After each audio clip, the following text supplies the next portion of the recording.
Monsieur le ministre de la République fédérale d'Allemagne, cher Thomas de Maizière, monsieur le préfet, mesdames et messieurs les élus, monsieur le directeur général de la gendarmerie, cher Denis Favier, mesdames et messieurs les parlementaires, mesdames, messieurs, chers amis. Je suis particulièrement honoré et heureux d'ouvrir aujourd'hui les travaux de la 7e édition du Forum international de cybersécurité.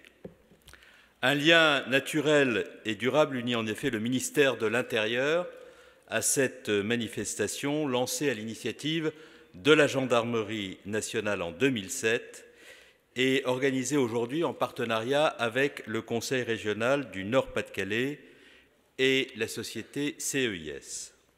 La diversité et la qualité des intervenants et des participants à cette nouvelle édition du FIC confirme le haut niveau d'engagement des organisateurs que je tiens ici à remercier très chaleureusement. Elle souligne aussi l'intérêt que présente un tel espace de réflexion et d'échange pour les experts et les décideurs que vous êtes.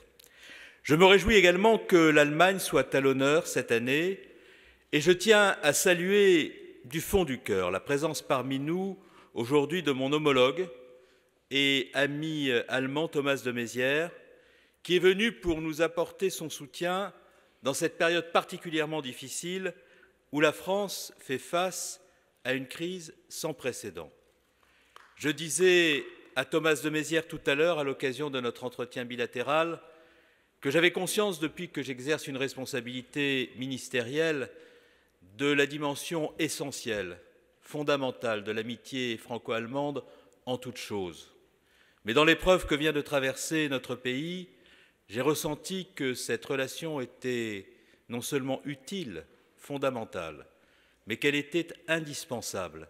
Et je veux dire à Thomas de Maizière, ici à Lille, que les messages qu'il m'a adressés tout au long de ces journées difficiles, sa présence à Paris dimanche dernier, les propos forts qu'il a tenus en solidarité avec notre pays, la présence de la chancelière aux côtés du président de la République resteront comme des souvenirs à tout jamais gravés dans ma mémoire, qui témoignent, s'il en était besoin, de la force indestructible de la relation franco-allemande. Le terrorisme frappe sans distinction de pays ni de continent. Il est donc nécessaire que notre riposte soit commune, qu'elle soit européenne, qu'elle soit internationale. Par ailleurs, nous sommes tous confrontés aux mêmes défis, à la même nécessité d'adapter nos réponses sécuritaires aux nouveaux usages numériques. Je pense notamment à la lutte contre la propagande et le recrutement des terroristes sur Internet, qui est depuis des mois un sujet majeur de réflexion parmi les services européens de renseignement et de sécurité. Il a encore été l'un des grands enjeux dont mes homologues et moi-même avons discuté à l'occasion de la réunion du G10 des ministres de l'Intérieur que j'ai souhaité réunir place Beauvau le 11 janvier dernier, dans la matinée qui précédait la grande manifestation de Paris. Je crois plus que jamais qu'en matière de lutte antiterroriste, une meilleure coordination entre les pays de l'Union européenne constitue un élément décisif de la réponse coordonnée que nous devons apporter aux terroristes. La participation du ministre allemand de l'Intérieur à l'inauguration du FIC 2015 illustre bien la dimension internationale de ce salon et des enjeux de cybersécurité. La présence des délégations étrangères de la FIEP, France, Italie, Espagne, Portugal, association des gendarmeries euro-méditerranéennes, dont la France a pris récemment la présidence, est également une belle preuve de la dimension internationale que le FIC permet d'approfondir année après année. La révolution numérique concerne en effet toutes nos sociétés. Elle transforme aussi bien notre vie quotidienne que notre économie et notre modèle de production industrielle. Pour nos organisations, pour nos entreprises, nos collectivités territoriales ou encore nos administrations, elle représente un véritable levier de performance et un formidable accélérateur d'innovation, offrant, vous le savez mieux que quiconque, de belles opportunités de développement. Néanmoins, le cyberespace est aussi aujourd'hui un champ sans frontières, au sein duquel se développent des menaces pour notre société, de même qu'il est un outil susceptible d'être détourné à des fins malveillantes ou criminelles par des individus ou par des organisations. Or, sur les territoires numériques, comme ailleurs, la responsabilité de l'État est de protéger les citoyens avec détermination, d'anticiper les menaces et de réprimer, lorsqu'ils surviennent, les actes les plus délictueux. Nous devons tout faire pour que le cyberespace soit avant tout un lieu où l'exercice des libertés fondamentales, et j'y insiste, et la protection de la vie privée sont conjointement garantis. Garantir la sécurité sur Internet n'est pas, en effet, simplement l'extension au territoire numérique, au cyberespace, de ce que nous vivons depuis très longtemps dans notre espace démocratique. La protection que nous devons à nos concitoyens est la condition essentielle du respect des principes fondateurs de la République, du respect de l'État de droit et des libertés individuelles en toutes circonstances. La sécurité dans les espaces numériques doit donc être assurée avec autant de détermination que dans nos villes et dans tous nos territoires. De même, le droit de vivre de son travail, c'est-à-dire d'innover, de développer une activité économique, ce qui est important pour le retour de la croissance en Europe, doit être garanti. Une telle responsabilité, elle est éminente, engage la nation tout entière. Nous l'assumons pleinement. Ainsi, face à la récente progression des phénomènes de radicalisation violente et d'endoctrinement terroriste sur Internet, aboutissant au départ pour la Syrie et l'Irak de plusieurs centaines de jeunes Français et Européens, et au départ plus généralement de nombreux jeunes parfois mineurs, le gouvernement a soumis au Parlement qui les a adoptés dans la loi du 13 novembre 2014 renforçant les dispositions relatives à la lutte contre le terrorisme, des mesures visant spécifiquement la diffusion de contenus illicites sur Internet, notamment des contenus de propagande terroriste, d'apologie du meurtre de masse ou de l'assassinat tels que ceux de notre compatriote Hervé Gourdel ou de l'Américain Peter Kassing. Les attentats que nous avons dû affronter ont eux aussi largement démontré, croyez-moi, la centralité de ces enjeux de cybersécurité et par là même l'absolue nécessité qu'il y a aujourd'hui à renforcer notre dispositif de lutte contre toutes les cybermenaces. J'y reviendrai.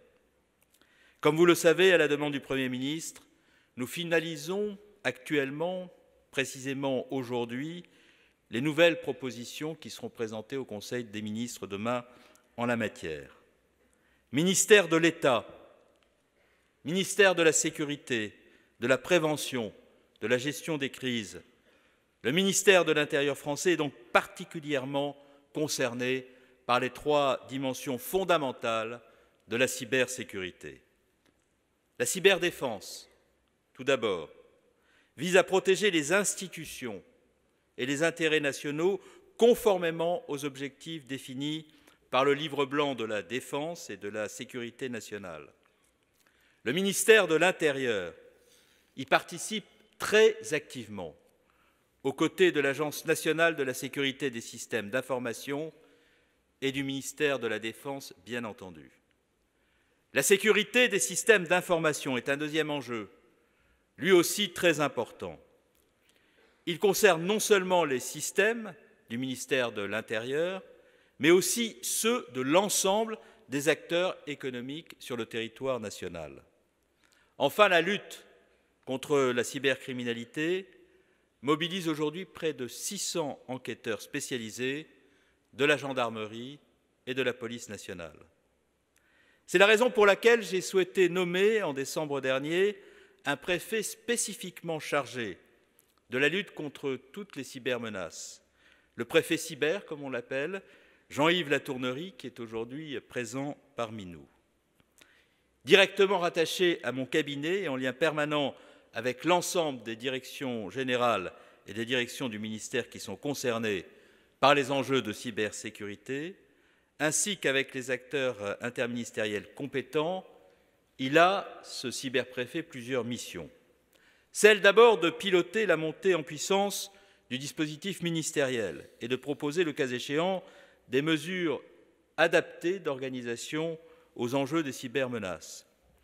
Il doit aussi fédérer l'ensemble des énergies et les initiatives des différents acteurs au sein du ministère de l'Intérieur et de veiller à ce que ces initiatives s'inscrivent dans le cadre de la stratégie ministérielle de lutte contre les cybermenaces.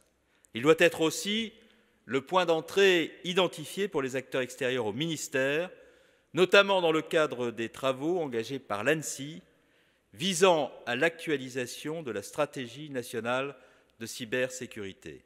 Enfin, j'ai demandé au préfet Latournerie de veiller à la pleine insertion de la démarche stratégique du ministère dans le cadre de la nécessaire coopération européenne et internationale. Pour accomplir ces missions, le cyberpréfet bénéficiera bien sûr du concours de l'ensemble des services du ministère de l'Intérieur. Avant d'évoquer les principaux axes de la stratégie ministérielle, je souhaite vous apporter quelques éléments qui permettront de mieux définir l'état des cybermenaces, telles que nous pouvons tous les appréhender aujourd'hui. Parmi les tâches confiées au préfet cyber figure justement l'élaboration d'un premier rapport ministériel sur l'état de la menace ou des menaces auxquelles nous devons faire face.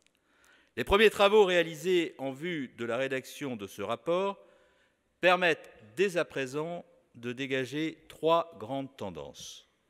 Les différentes menaces que je vais brièvement décrire dans un instant interviennent dans le contexte d'une société en très profonde mutation numérique. Si le développement exponentiel des nouvelles technologies, l'émergence des objets connectés, les facilités offertes par le e-commerce sont de véritables progrès technologiques et sociaux, de grandes opportunités de développement et de croissance pour nos économies, ils apportent aussi avec eux leur lot de difficultés nouvelles qu'il nous faut regarder lucidement en face. Les données numériques structurent en effet toutes les parties et étapes de notre vie personnelle et professionnelle, qu'il s'agisse des démarches administratives, de notre santé, de notre économie, mais aussi de nos loisirs. Or, l'utilisation de la gestion de ces données, très précieuses, expose parfois leurs propriétaires à des menaces, à des vulnérabilités, auxquelles nous nous devons d'apporter des réponses.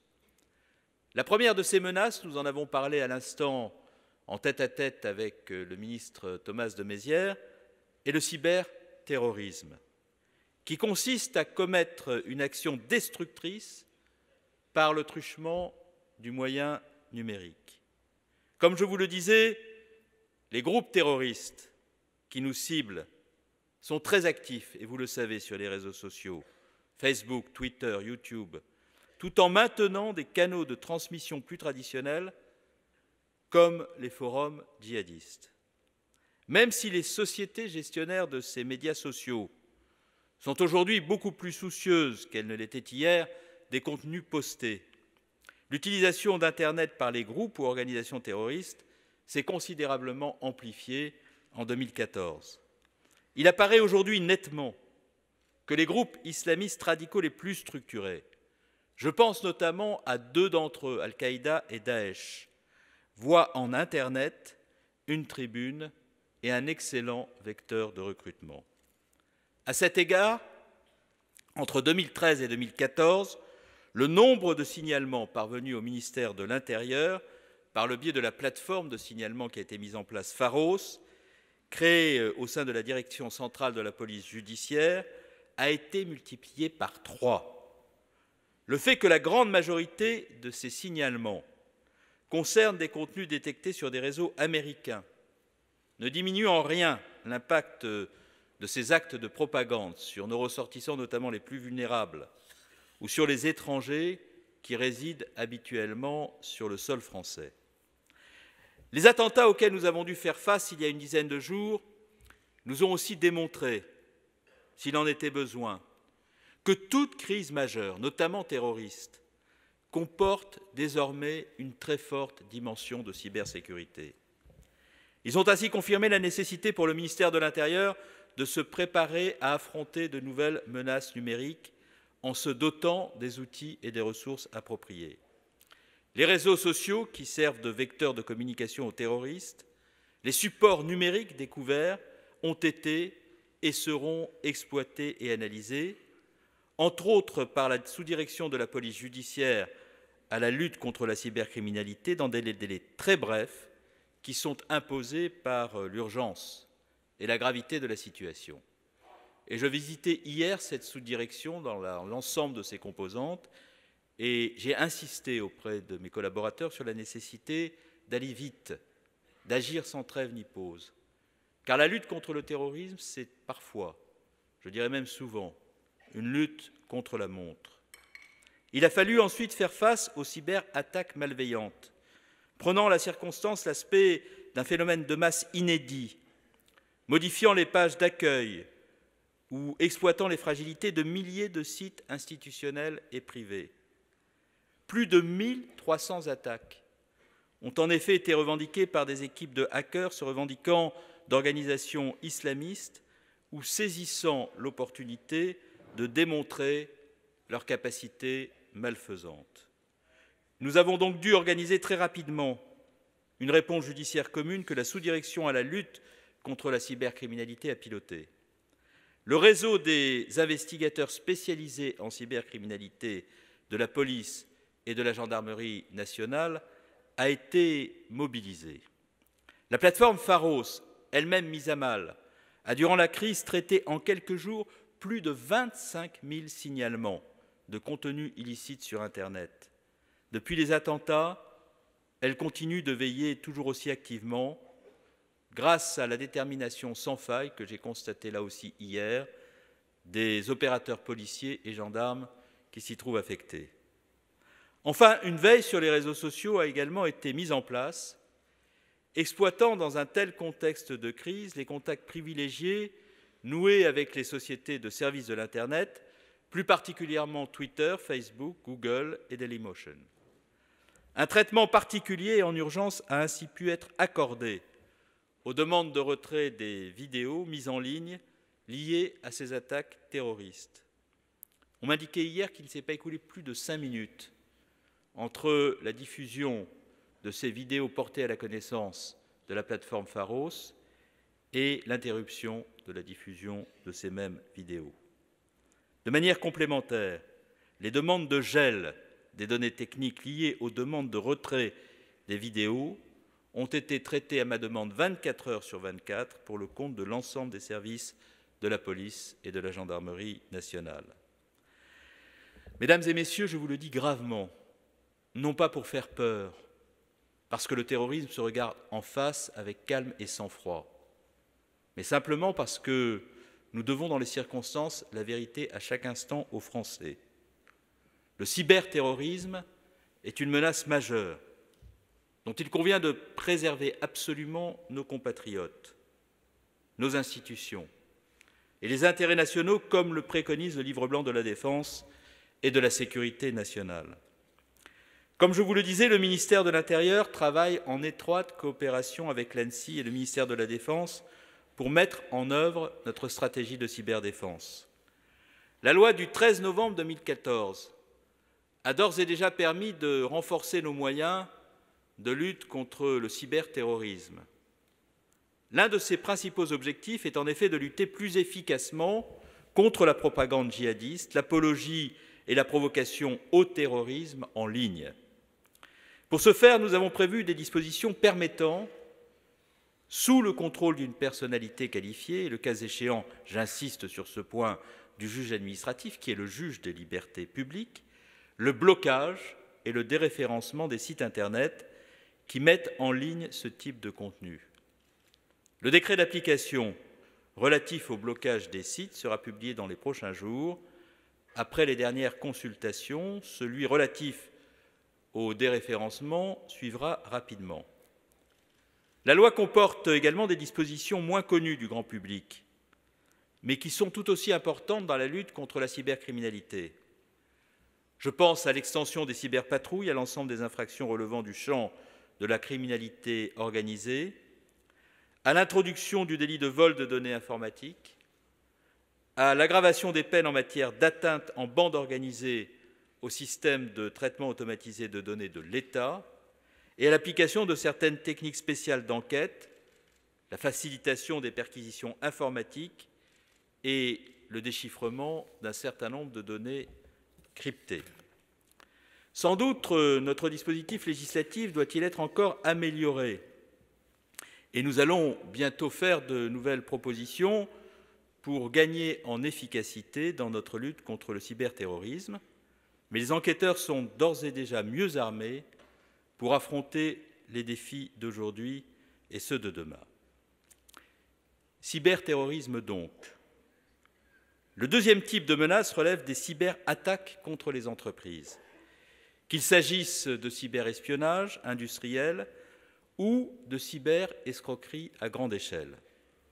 En effet, les attaques de plus en plus sophistiquées touchent principalement les entreprises et visent à leur voler les données stratégiques, parfois en très grande quantité, comme certains exemples étrangers et français l'ont montré ces dernières semaines, ou bien à leur soutirer des sommes très importantes d'argent.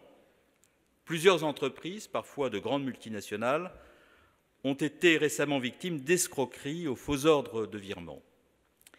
Nous devons donc tout faire pour protéger nos entreprises de telles attaques. Les liens numériques qui unissent les fournisseurs, les vendeurs, les clients sont en effet désormais incontournables et ne sont plus entravés, comme elles ont pu l'être par le passé, par les frontières territoriales et politiques. Le patrimoine informationnel des entreprises revêt par ailleurs une importance capitale pour le développement de notre économie et la préservation de nos emplois. Ce patrimoine informationnel englobe, vous le savez très largement, les données relatives aux projets liés à la recherche, à l'innovation, au développement, les fichiers des clients ou des employés qui permettent de développer ou de préserver une activité économique et plus largement toutes données collectées, stockées, utilisées pour garantir le bon fonctionnement d'une entreprise. Stockées localement ou de manière délocalisée dans les fameux clouds, ces données sont essentielles pour le développement et la survie de vos entreprises. Tout comme les locaux physiques, ces données peuvent faire l'objet d'attaques, de vols, de falsifications ou de tous autres faits délictueux.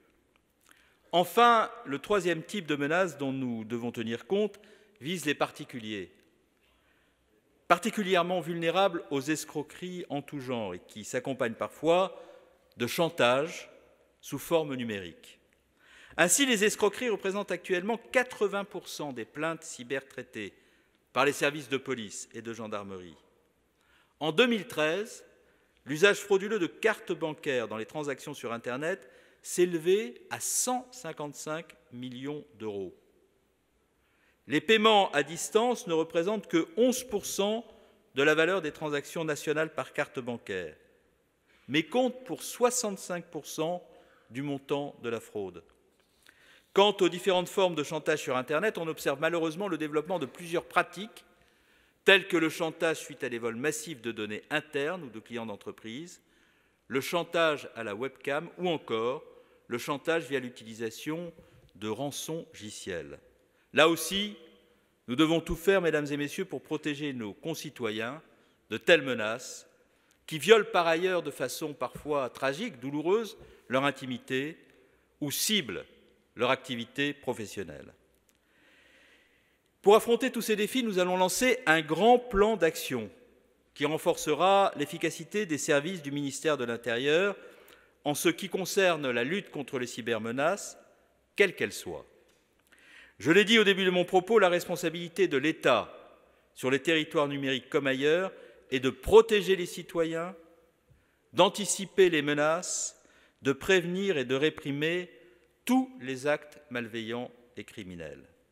Depuis plus de 20 ans déjà, le ministère de l'Intérieur a intégré ces nouveaux défis posés par la cybercriminalité.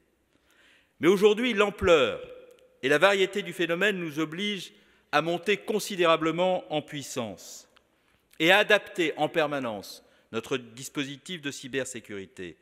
Nous devons en effet mobiliser des compétences nouvelles, développer des moyens technologiques spécifiques, proposer des actions de protection, de prévention inédites à l'égard des systèmes et des publics particulièrement ciblés. Surtout à l'heure de la transformation numérique de la société, la lutte contre les cybermenaces ne peut plus être réservée au cénacle élitiste de quelques experts. Elle doit faire l'objet d'une organisation dédiée qui rendra possible l'amélioration et l'adaptation globale des services du ministère. C'est tout le sens du plan d'action élaboré par l'ensemble des directions du ministère de l'Intérieur et dont la mise en œuvre sera précisément pilotée par le cyberpréfet. Ce plan s'organise très précisément autour de 6 grands axes stratégiques. Le premier axe consiste à disposer en permanence d'une vision claire et actualisée des cybermenaces. Outre la production d'un rapport annuel sur l'état de la menace, il s'agira de construire un appareil statistique adapté permettant de mesurer les faits constatés dans le domaine de la cybercriminalité, mais aussi de disposer d'autres indicateurs externes ou internes au ministère de l'Intérieur, caractérisant en permanence l'évolution de la menace. Le service statistique ministériel que j'ai mis en place sera le maître d'œuvre de cette collecte des informations. Le deuxième axe réside dans le renforcement de nos capacités d'analyse et de réponse opérationnelle. Il s'agit pour ce faire de fédérer les énergies, de favoriser les échanges mutuels entre les différents services, entre toutes les forces de sécurité. La nomination du préfet en charge des cybermenaces contribue précisément à cet objectif de coordination. Il s'agit aussi, à chaque fois que cela est possible, de mutualiser les efforts consentis au profit de l'ensemble des acteurs opérationnels.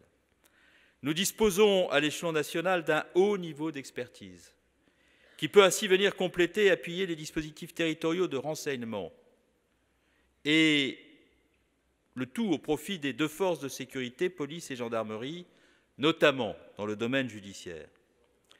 Cet effort suppose une mobilisation générale de l'ensemble des services de renseignement, notamment de la Direction générale de la sécurité intérieure et du service central du renseignement territorial dans le domaine cyber.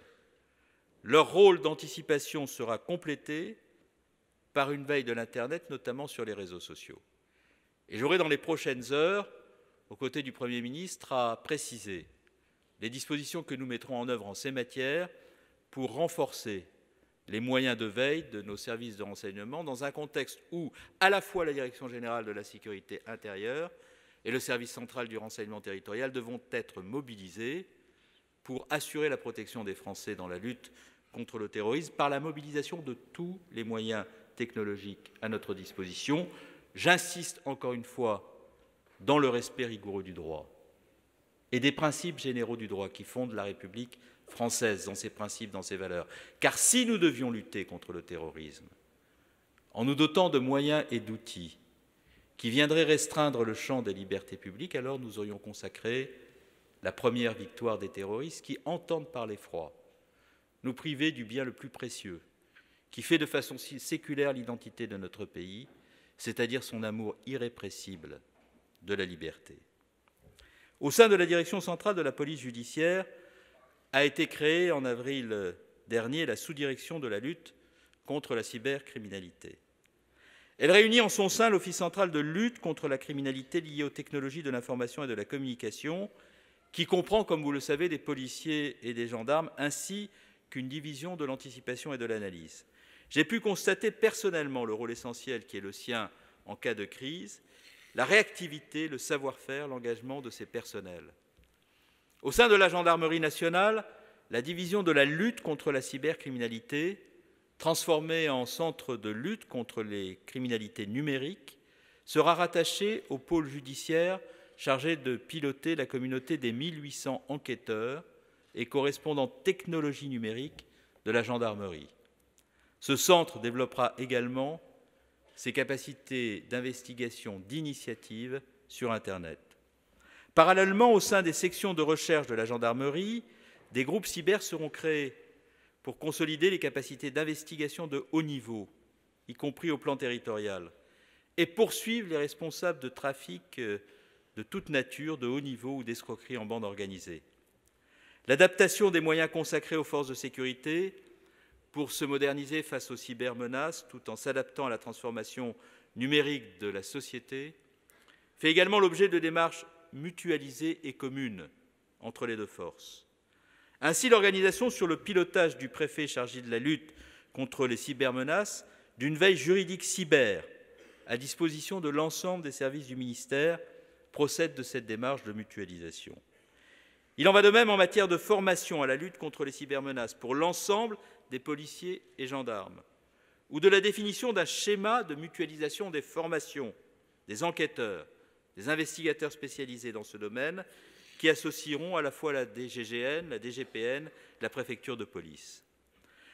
Plus largement, la lutte contre les cybermenaces s'inscrit dans le plan ministériel de modernisation qui implique l'ensemble des services du ministère et qui permettra de consacrer sur le triennal, je parle des exercices budgétaires 2015-2017, un budget de 108 millions d'euros pour doter à court terme les forces de sécurité intérieure de moyens modernes, d'augmenter leur capacité d'action, de favoriser leur mobilité et leur sécurité. Ce plan vise à offrir dans le même temps de meilleurs services, notamment numériques, à la population pour une plus grande proximité des services. Je pense que le rapprochement de la population des forces de sécurité passera par le truchement des outils numériques, parce que ceux-ci permettront une plus grande réactivité dans l'intervention des forces de sécurité partout sur le territoire national, à l'instar de ce que nous avons pu faire dans la lutte contre les hold-up, les cambriolages, notamment dans les exploitations agricoles, où l'utilisation des moyens numériques permet à la police et à la gendarmerie d'être immédiatement sur site avec une efficacité décuplée. Le troisième axe porte sur la politique de sensibilisation et de prévention des publics. Le ministère de l'Intérieur, du fait de sa présence sur l'ensemble des territoires, peut contribuer à améliorer significativement le niveau de vigilance des particuliers, des acteurs économiques, mais aussi des collectivités territoriales. Les réseaux territoriaux de la DGSI, de la Direction générale de la Gendarmerie nationale, de la Police nationale ont été particulièrement mobilisés autour de cet objectif. La Direction générale de la sécurité intérieure intervient directement auprès des opérateurs d'importance vitale et des entreprises les plus stratégiques. La gendarmerie concentre ses efforts sur les PME-PMI à intégrer les nouvelles menaces cyber dans ses actions de sensibilisation. Toutes ces orientations devront être amplifiées. La prévention auprès des jeunes publics est un sujet très important sur lequel nous devons nous mobiliser absolument, compte tenu notamment de la vulnérabilité de ces publics à un certain nombre d'appels funestes. Je pense au terrorisme, je pense à la pédopornographie. Doit être aussi cette prévention amplifiée. Après les expérimentations conduites par la gendarmerie, l'ensemble des forces de police, de la préfecture de police et de la gendarmerie s'engagent désormais dans l'opération Permis Internet auprès des élèves de CM2 par exemple. Le quatrième axe concerne la recherche et le développement. Il est absolument essentiel pour nous de disposer d'un tissu industriel solide qui soit à même de proposer des solutions de cybersécurité éprouvées et qui préservent la souveraineté nationale. Car la souveraineté nationale, c'est bien entendu une responsabilité des pouvoirs publics qu'ils doivent exercer avec force, fermeté, dans leur mise en œuvre de leurs prérogatives régaliennes, mais ça peut être aussi une coproduction. C'est pourquoi j'ai souhaité rencontrer dans quelques instants des représentants des entreprises françaises de cybersécurité. Je les rencontrerai accompagné de Jean-Yves Latournerie et de Thierry Delville, délégué interministériel aux industries de sécurité. Ma volonté est ici de faire en sorte que l'État et les entreprises nouent une relation durable, solide, permettant à chacun de contribuer à l'amélioration de la cybersécurité en France. Le ministère de l'Intérieur jouera pleinement son rôle, je l'ai dit, dans l'affirmation d'une politique industrielle de cybersécurité. Dans le prolongement des actions engagées par l'ANSSI au titre du plan 33 de la Nouvelle France industrielle et dans le cadre des travaux menés au sein du comité de filière des industries de sécurité, le ministère de l'Intérieur verra mobiliser toutes les énergies en faveur de l'émergence d'une offre française et européenne de cybersécurité. Le cinquième axe vise à renforcer encore le niveau de sécurité des systèmes d'information du ministère. Dans ce domaine, le ministère de l'Intérieur se doit évidemment d'être exemplaire. C'est pourquoi il nous faut à la fois actualiser régulièrement la liste des éléments essentiels de notre patrimoine opérationnel et conduire des audits de sécurité appropriés. Nous devons veiller à sensibiliser l'ensemble des personnels aux enjeux de la sécurité des systèmes d'information et nous devons bien entendu mettre à leur disposition des outils et systèmes qualifiés protégés, en particulier pour les usages mobiles. Je souhaite également que l'offre de services du Centre national de gestion de la sécurité des systèmes d'information soit actualisée. Il s'agit là encore de veiller à l'utilisation optimale des moyens importants que ce ministère consacre aux fonctions de veille, d'alerte, de réaction face aux incidents de sécurité informatique et de cyberattaque. Enfin, le sixième axe consiste enfin à promouvoir l'action internationale du ministère de l'Intérieur dans le domaine de la lutte contre les cybermenaces. Face à des cybermenaces qui jouent des frontières, la coopération avec nos partenaires étrangers est devenue essentielle, fondamentale. La direction de la coopération internationale du ministère de l'Intérieur est résolument impliquée dans cette ambition. Et son réseau international s'est mobilisé afin d'appuyer au quotidien l'activité des acteurs opérationnels hors de notre territoire. La coopération judiciaire doit bénéficier de législations internationales adaptées à des besoins opérationnels qui restent souvent conditionnés par l'urgence. C'est pourquoi j'ai demandé au préfet chargé de la lutte contre les cybermenaces de s'assurer de la cohérence des travaux d'élaboration de la doctrine internationale en la matière. À cet effet, l'ensemble des directions travaillent à améliorer le dispositif au niveau de l'Union européenne, du Conseil de l'Europe et dans d'autres enceintes de négociation. La sécurité de l'espace cyber demeure une sécurité collective. Elle repose sur l'échange de compétences entre les professionnels des forces de l'ordre. En 2014, près de 300 partenaires étrangers ont bénéficié de ce partage de compétences de la part de nos propres services. Ce sont ces partenaires qui ont noué de solides relations de confiance mutuelle qui contribueront demain au succès des grandes enquêtes internationales. Dans le même esprit, j'invite nos partenaires étrangers à développer leurs contacts avec les 280 policiers et gendarmes et 84 représentations du ministère de l'Intérieur qui se trouvent au sein de nos ambassades à l'étranger. Je les remercie aussi pour le soutien qu'ils pourront nous apporter dans le cadre des négociations visant à établir des cadres juridiques qui répondent au mieux aux attentes des enquêteurs. Enfin, je voudrais souligner que la lutte contre les cybermenaces ne peut se concevoir au sein du seul ministère de l'Intérieur. Notre approche doit être globale, elle doit être transversale. Elle a donc vocation à s'inscrire plus largement dans un contexte interministériel. De nombreux autres départements sont mobilisés par ce sujet, à commencer par celui de la Défense. Vous écouterez, je crois, demain ou ce soir le ministre de la Défense, mais aussi le ministre de l'Économie et des Finances. C'est pourquoi je veux vous dire que vous avez beaucoup à attendre de la participation à ce forum, de mes collègues Axel Lemaire et Jean-Yves Le Drian qui vous rejoindront dans les heures qui viennent. C'est dans le même esprit que je vous souhaite donc de profiter pleinement de cette occasion exceptionnelle que constitue ce forum pour dialoguer, pour échanger avec de nombreux experts et décideurs issus des entreprises, des administrations, de l'université, venus de France ou de pays étrangers, afin de confronter nos visions respectives de la transformation numérique qui est à l'œuvre dans nos sociétés. Je vous donne enfin d'ores et déjà rendez-vous pour la prochaine édition du Forum en 2016.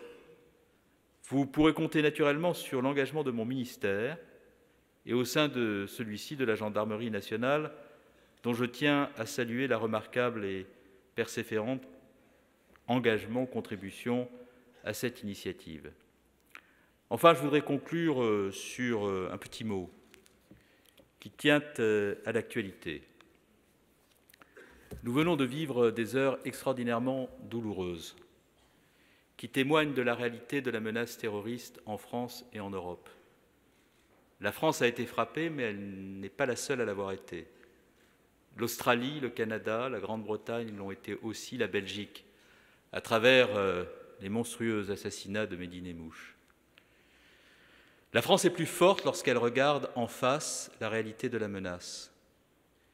Et lorsqu'elle regarde en face la réalité de la menace en puisant sa force dans les valeurs qui fondent la République et qui ont conduit la France à tenir au peuple du monde le message que les peuples du monde ont appris à aimer d'elle, alors la France est plus forte. Elle est plus forte d'elle-même, elle est plus forte de ce qu'elle représente, des valeurs universelles qu'elle a portées. Ceux qui ont cherché à nous atteindre en frappant lâchement, ignoblement, des journalistes qui incarnent la liberté de la presse jusqu'à l'impertinence, des policiers qui représentent le droit, la force du droit, l'amour de l'état de droit qui est consubstantiel à la République, et des Français de confession juive, parce que l'antisémitisme existe en France.